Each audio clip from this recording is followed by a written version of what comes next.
Municipal కార్మికులకు పెరిగిన ధరలకు అనుగుణంగా కనీస వేతనం 26,000 రూపాయలు ఇవ్వాలని ప్రభుత్వం ప్రకటించే పీఆర్సీలో కనీస వేతనం 26,000 రూపాయలుగా నిర్ణయించాలని కార్మికులందరినీ పర్మనెంట్ చేయాలని సిఐటియు జిల్లా ఉపాధ్యక్షులు వి ప్రవీణ్ కుమార్ ప్రభుత్వాన్ని డిమాండ్ చేశారు. ఈ రోజు మున్సిపల్ కార్మికులకు సమస్యలు పరిష్కరించాలని, జీతాలు పెంచాలని మున్సిపల్ కార్యాలయం ముందు ధర్నా నిర్వహించారు. ధర్నా అనంతరం మున్సిపల్ కమిషనర్ గారికి వినతి పత్రం సమర్పించారు. ఈ సందర్భంగా వి ప్రవీణ్ కుమార్ మాట్లాడుతూ రాష్ట్ర ప్రభుత్వం ఏర్పడి 7 నెలలుగా వస్తున్న మున్సిపల్ కార్మికుల సమస్యలు పరిష్కరించడంలో నిర్లక్ష్యం వహిస్తుందన్నారు. మన పక్కకు ఉన్న ఆంధ్రప్రదేశ్ రాష్ట్రంలో మున్సిపల్ కార్మికులకు 21,000 రూపాయల జీతం ప్రతి నెల ఇస్తున్న తెలంగాణ రాష్ట్రంలో మా నామ మాత్రాన చాలా తక్కువ వేతనం ఇస్తున్నారు.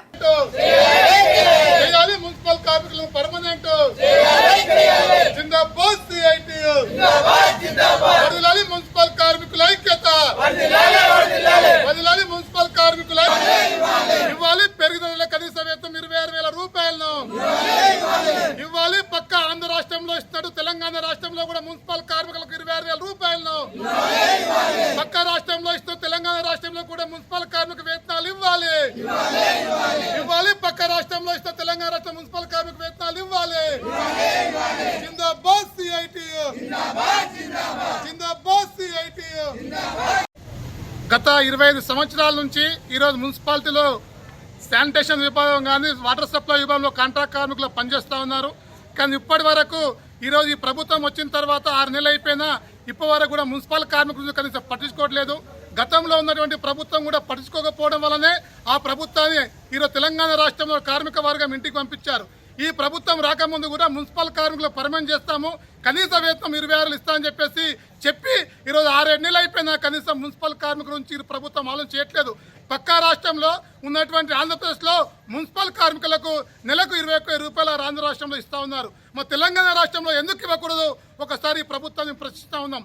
తక్షణమే మున్సిపల్ కార్మికులకు ఆంధ్ర రాష్ట్రంలో ఇస్తున్నట్టు తెలంగాణ రాష్ట్రంలో కూడా మున్సిపల్ కార్మికులందరూ కూడా 21,000 రూపాయల జీతం ఇవ్వాలని చెప్పేసి ఈరోజు మేము ప్రభుత్వాన్ని డిమాండ్ చేస్తూ ఉన్నాం. అదేవిధంగా గత 20 సంవత్సరాల నుంచి ఈరోజు కాంట్రాక్ట్ కార్మికులు పనిచేస్తున్నా పర్మనెంట్ లేదు. అందుకే ఈరోజు అందరి మున్సిపల్ కార్మికులందరూ కూడా పర్మనెంట్ చేయాలని చెప్పేసి ఈరోజు మేము ప్రభుత్వాన్ని డిమాండ్ చేస్తూ ఉన్నాం. ఇప్పటికైనా ఈ ప్రభుత్వము తక్షణమే మున్సిపల్ కార్మికుల గురించి ఆలోచించాలి. ఈరోజు మున్సిపల్ కార్మికుల వల్లనే ఈరోజు పట్టణాలు అభివృద్ధి అవుతా ఉన్నాయి. మున్సిపల్ కార్మికుల వల్లనే ఈరోజు పట్టణం పరిశుభ్రంగా ఉంటా ఉంది. ఈరోజు మున్సిపల్ కార్మికులు లేకపోతే ఈరోజు పట్టణం ఈరోజు పరిశుభ్రంగా ఉండే పరిస్థితి ఉండదు. కానీ ఈరోజు నిత్యం ప్రజలకు సేవ చేసే మున్సిపల్ కార్మికుల గురించి, వాళ్ళ జీతాల గురించి, వాళ్ళ జీవితాల గురించి ఈరోజు ప్రభుత్వాలు ఆలోచించాలని చెప్పేసి కూడా ఈ సందర్భంగా ప్రభుత్వాన్ని డిమాండ్ చేస్తా ఉన్నాం. ఇప్పటికైనా ప్రభుత్వం తక్షణం స్పందించి మున్సిపల్ కార్మిక జీతాలు పెంచాలని చెప్పేసి ఈరోజు డిమాండ్ చేస్తా ఉన్నాం.